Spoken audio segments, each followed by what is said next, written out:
founder PTB. Alhamdulillah bersama tim sedang berada di kediaman Pak Haji Febrian, owner kita, yang Masya Allah ya, rumahnya aja nilainya 50 miliar lebih. Nilai rumahnya luar biasa. Sekarang juga sedang ada acara open house untuk seluruh mitra PTB setelah acara GSS kemarin, Grand Success Seminar di Sabiga ITB yang dihadiri kurang lebih 4.000 orang. Sekarang kita akan tanya-tanya Pak Haji Febrian, dan saya juga di sini salah satu founder PTB yang sudah merasakan kesuksesan dari bisnis ini. Yang tadinya saya terlilit hutang 2,5 miliar, alhamdulillah kurang dari 1 tahun bisa lunas hutang 2,5 miliar. Dan juga banyak cerita kisah sukses lainnya, founder, ya, mentor seluruh Indonesia yang sudah disukseskan oleh beliau. Kayak kita tanya nih, ya teman-teman seluruh mitra PTB maupun yang belum jadi mitra, gimana sih tips Katu ya? Oke.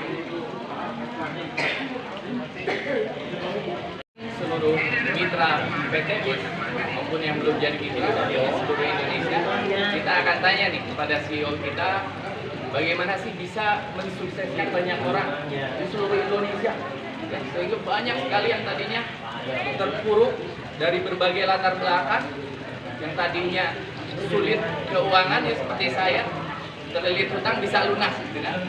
Dan sudah banyak sekali ribuan orang yang disukseskan oleh beliau. Maka dari itu kita tanya, gimana sih Pak Haji bisa sebesar ini perusahaan?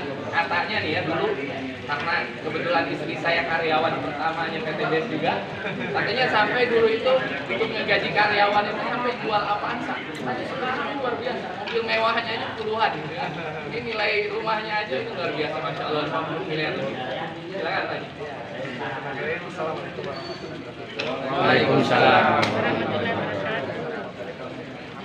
Teman-teman semua yang melihat video ini, dimanapun Anda berada, alhamdulillah saya bisa bertemu dengan Kang Hasan dalam kondisi yang terbaik, di mana saya sedang memulai bisnis saya, dan saat itu Kang Hasan memang sedang punya banyak hutang dan pengen sukses gitu. Jadi kalau Kang Hasan bertanya kenapa kok orang bisa banyak sukses di Best Corporation ini? Jawabannya adalah karena orang tersebut ingin sukses.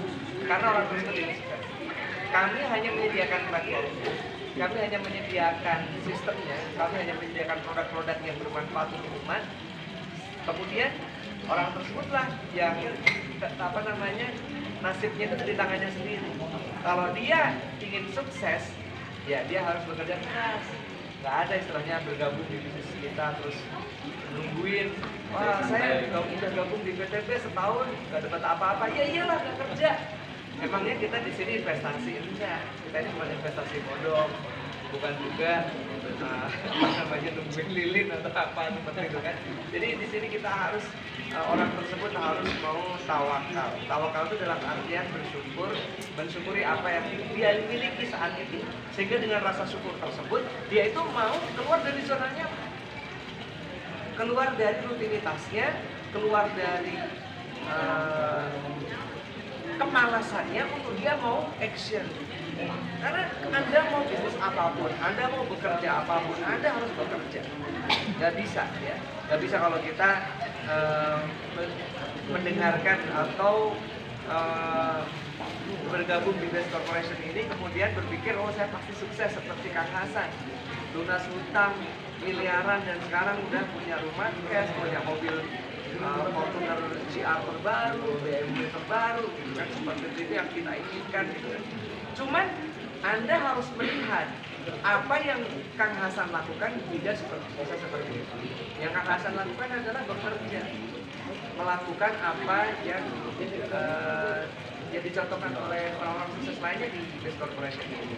Nah itu yang pertama. Yang kedua tadi bertanya kok bisa berubah sekian dahsyat ya. Kebetulan ini memang ada cinta lokasi juga. Jadi Kang Hasan ini karena sering ke kantor, ada satu pegawai saya yang diculik, dibawa pulang, terus dinikahin. Iya, ya wajar ya, namanya juga masih jomblo, datang ke kantor gitu kan, ada yang bening, lirik-lirik. Akhirnya Nah, ini kan. Jadi bukan hanya Pak Jero, Bu Jero, tapi Pak Haji. Alhamdulillah. Alhamdulillah. Visi misinya Pak, mungkin visi misinya. Ya, visi misinya aja. Visi misi perusahaan kan di sini membantu umat supaya terbebas dari hutang dan riba. Dan saya tahu Pak Haji juga dulu katanya punya hutang 40 miliar sebelum hijrah. Juga membangun PT BSI ini dulu katanya punya hutang puluhan miliar ke bank. Nah, di mana visi misi perusahaan sehingga sekarang kita satu frekuensi nih, dari owner dan seluruh mitra, founder, mentor semuanya kita di sini cash. Hadiah dari perusahaan nggak ada tuh yang namanya nyicil-nyicil gitu kan. Dan ini kita dakwah juga, dakwah anti riba. Nah, visi misi perusahaan seperti apa supaya tahu teman-teman. Ya. Seperti yang disampaikan Kang Hasan tadi ya. Bertanya kenapa kok perusahaan ini dulu bahkan untuk gaji karyawan aja kita harus jualan aset, jualan mobil, jualan apapun gitu ya. Karena saat itu kita punya beban berat, beban cicilan hutang, sama beban karyawan. Mana lagi bisnisnya juga nggak begitu jalan, sehingga income nggak ada, pengeluaran banyak. Nah, cuman memang saya ini orangnya nggak tegaan, meskipun bisnis itu sedang merugi, saya itu nggak tega kalau karyawan itu harus dikeluarkan. Nah ini harus jadi pelajaran buat teman-teman juga. Mungkin ada teman-teman yang berpikir kalau bergabung di bisnisnya Kang Hasan, bergabung di bisnisnya Pak Febrian, cuma mengkayakan Kang Hasan, cuma mengkayakan Pak Febrian saja. Anda harus tahu bahwasanya bisnis konvensional di luar sana itu tidak semuanya semudah yang Anda pikirkan. Tidak semudah membalikkan tangan. Kalau kita berbisnis konvensional, kita tuh harus siap rugi. Ya? Kita harus siap rugi. Harus siap bagaimana waktu kita nggak punya duit. Saat kita nggak punya duit, kita itu masih tetap harus gaji karyawan. Tetap harus, luar biasa lah pokoknya. Nah, oleh karena itu teman-teman semuanya, mari kita buka mindset kita. Yang penting kan sukses. Wah, saya nggak suka tuh bisnisnya Kang Hasan. Bisnisnya seperti itu tuh nggak suka kan, mengkayakan. Nah ini nih, ini penyakit hasad, penyakit hasut. Ya penyakit hasad, penyakit hasut, penyakit dengki ini. Anda kalau masih punya penyakit ini, Anda mau bisnis dimanapun juga nggak akan pernah sukses. Penyakit apa? Penyakit yang ketika merasa kerja kita itu mengkayakan orang lain, gak rela, gak ikhlas. Ada nggak orang kayak gitu? Banyak, makanya mereka nggak sukses. Mau bisnis apapun juga nggak akan pernah sukses. Kenapa? Karena mereka punya penyakit hasad. Di mana SMS sedih melihat orang senang, senang melihat orang susah. Nah itu harus kita refresh di pikiran kita. Ya termasuk saya dulu juga gitu. Begitu saya merefresh otak saya dulu pernah dendam sama orang. Ya pernah benci sama orang gara-gara ketipu bisnis, gara-gara ketipu. Pernah saya ketipu bisnis sampai puluhan miliar. Kalau itu total mungkin ada hampir 100 miliar juga ada. Dan waktu itu saya memiliki penyakit hati di mana saya tuh nggak ikhlas, ya. Saya nggak ikhlas, saya nggak rela, saya nggak ridho. Wah, saya ketipu gitu kan.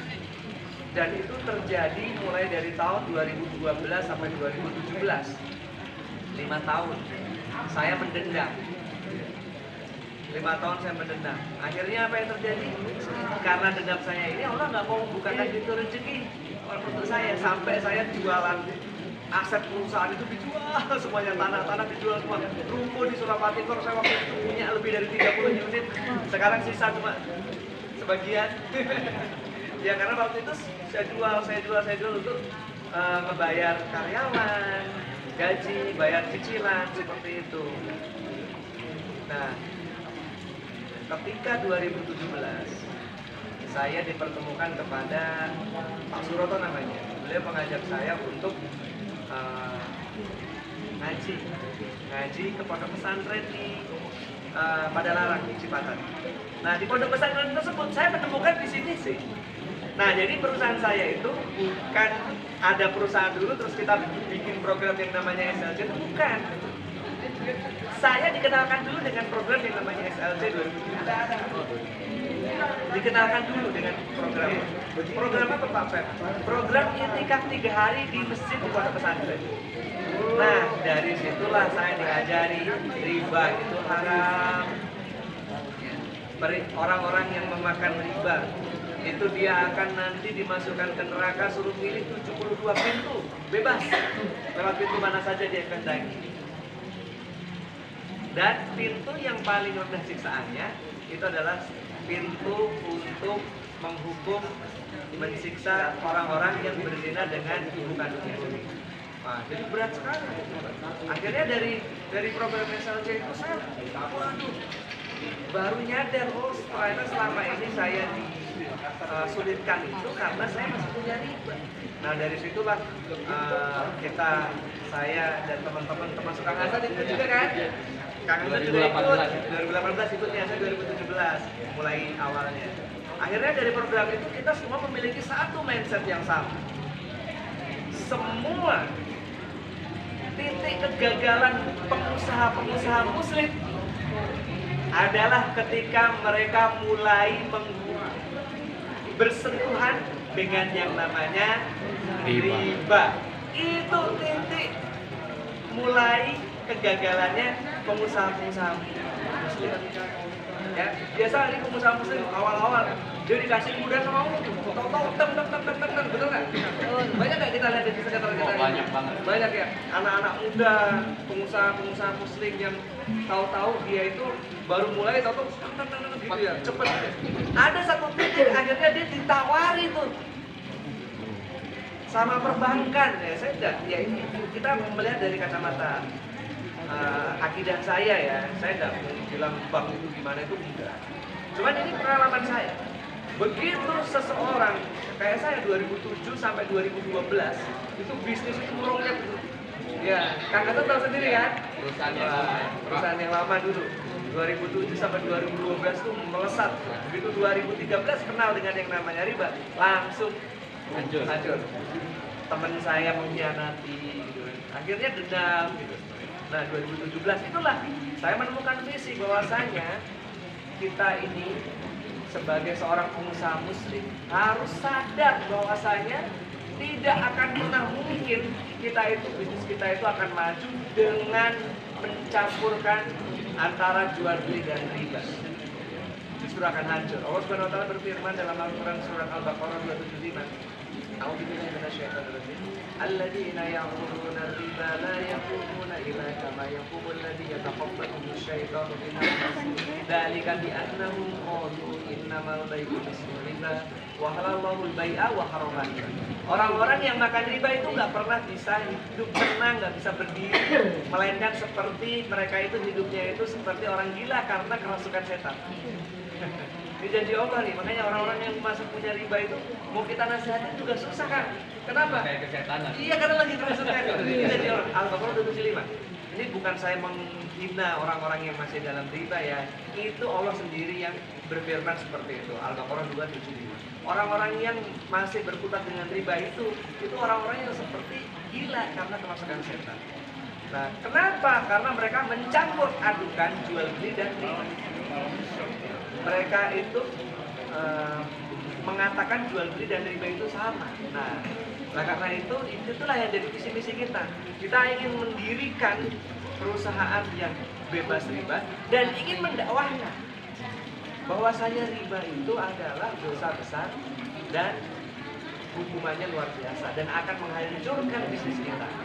Karena di dalam Al-Baqarah 276 ayat lanjutannya di 27 yamhaqullahu riba wa yurbi shadaqat.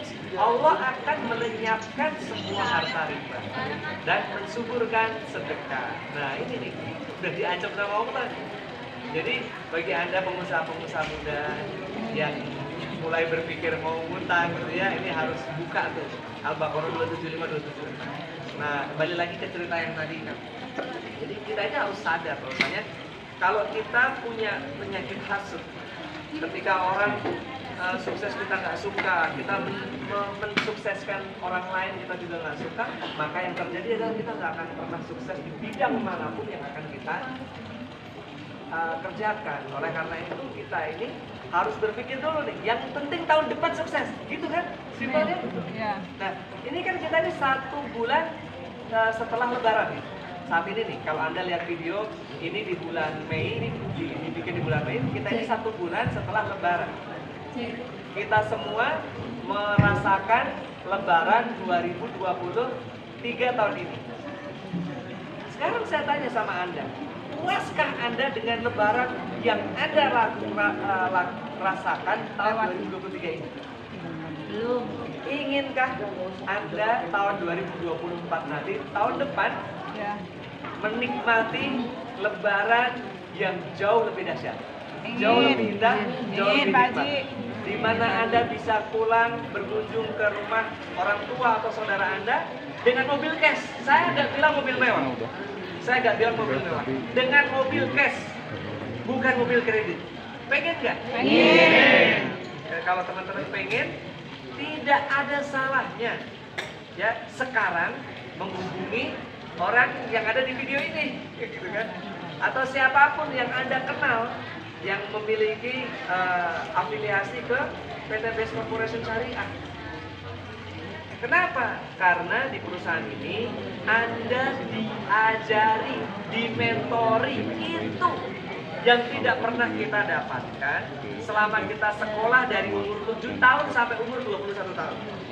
Kita sekolah dari SD atau bahkan dari TK umur 5.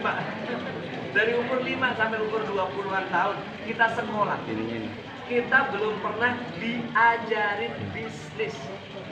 Belum pernah dimentori bisnis. Kita sekolah itu disiapkan untuk menjadi workers, karyawan. Ya, kita ini disiapkan untuk jadi karyawan. Nah, bagi Anda yang memiliki mindset terbuka, senang kalau melihat orang sukses, sedih kalau melihat orang susah. Nah, ini SMS dalam konotasi positif. Anda adalah orang-orang yang insya Allah tahun depan Lebaran 2024 akan merasakan, menikmati Lebaran yang jauh lebih indah dibandingkan Lebaran. Oleh karena itu teman-teman semuanya, saya ajak Anda bersama-sama dengan Kang Hasan, dengan timnya untuk bergandengan tangan bareng-bareng. Anda itu dimentori sampai sukses. Enak gak? Oh, enak banget loh. Karena di bisnis yang lain itu, ketika saya sedang jatuh, itu orang-orang menjauhi. Ya, orang-orang menjauhi, bahkan orang bank bukannya ngebantu atau gimana, tapi justru malah ngejar-ngejar bayar hutang. Nah, itulah berbeda dengan bisnis yang kami jalankan sekarang. Anda bergabung di bisnis ini, Anda nggak perlu gaji karyawan. Ya. Anda nggak perlu mikir gaji karyawan. Nah, itulah nikmatnya. Anda nggak perlu mikir gaji karyawan, nggak perlu mikir akunting, keuangan, cash flow dan lain sebagainya. Anda tinggal berpikir bagaimana Anda bisa menjadi jalur distribusi yang bagus. Ya, produk-produk kami banyak sekali. Nah, ketika Anda bisa membuka jalur distribusi yang bagus, maka yang terjadi adalah Anda akan mendapatkan royalti dari semua produk-produk yang terjual tadi. Dan buktinya sudah banyak sekali orang-orang yang sukses melalui jalur affiliate marketing ini. Mudah-mudahan kita semuanya bisa sukses bersama-sama. Tadi misi perusahaan yang luar biasa, misi perusahaan dengan para mentor, founder, ya semuanya itu sama. Intinya membantu sebanyak-banyaknya umat supaya apa? Terbebas dari hutang dan riba. Jadi misi yang sangat luar biasa. Dan itu kita sebagai pejuang anti riba. Dan ketika kita mengajak semua orang untuk bergabung di bisnis itu dan niatan dakwah. Nah, dan terakhir itu closing statement dari saya sesuai yang dipaparkan oleh Pak Haji Febrian, CEO PT Best. Dari perjalanan bisnisnya ternyata kesuksesan itu memang sulit, tapi lebih sulit lagi jika kita tidak sukses. Dan kesuksesan itu tidak ada yang instan, semuanya butuh proses, berproses. Nggak ada tuh yang terlahir langsung jadi profesor, doktor, superhero, nggak ada. Semuanya dari mulai bayi merangkak berdiri itu diajari Yang penting teman-teman kita mau belajar. Semuanya berproses. Nggak ada yang instan. Mie instan aja butuh proses. Harus direbus dulu, kan? Nggak ada yang langsung dimakan piringnya. Semuanya butuh proses. Oleh karena itu kita samakan visi misi bagi yang sudah jadi mitra maupun yang belum jadi mitra. Ayo, kuncinya duplikasi, tiru ya para mentor yang sudah sukses. Tinggal duplikasikan apa ya yang diajarkan para mentor. Seperti tadi disampaikan program SLC, Spiritual Leadership Camp. Itu zikir lunas hutang selama 3 hari kita digembleng. Untuk apa? Memperbaiki diri, memperbaiki imaniah, ibadah kita, akhlak kita, muamalah kita, muasyarah kita. Sehingga ketika pribadi kita sudah menjadi lebih baik, maka rezeki itu akan mengikuti. Sebagaimana firman Allah di Quran surah Al-Falaq ayat 2 terakhir dan ayat ketiga, "Wa may yattaqillah yaj'al lahu makhraja." Barang siapa bertakwa kepada Allah, maka Allah akan memberikan jalan keluar dari semua kesulitan hidup. Wa yarzuquhu min haitsu la yahtasib. Dan Allah akan memberikan rezeki dari arah yang tidak diduga-duga atau tidak disangka-sangka. Maka dari itu teman-teman perbaiki diri terus, perbaiki diri, insya Allah ketika kita sudah menjadi orang yang bertakwa, kita memperbaiki diri, rezeki akan ngalir deras seperti beliau. Oke, sekian mungkin dari kami.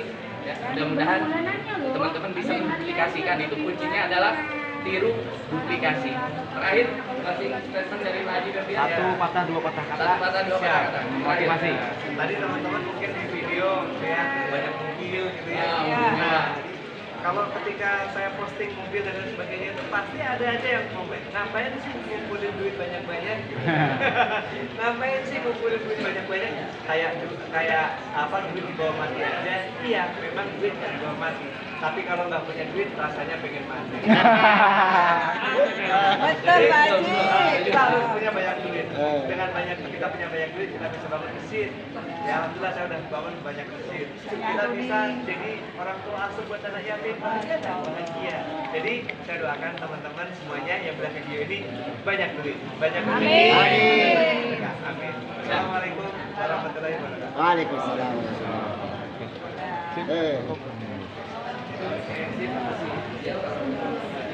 Oke, terima kasih.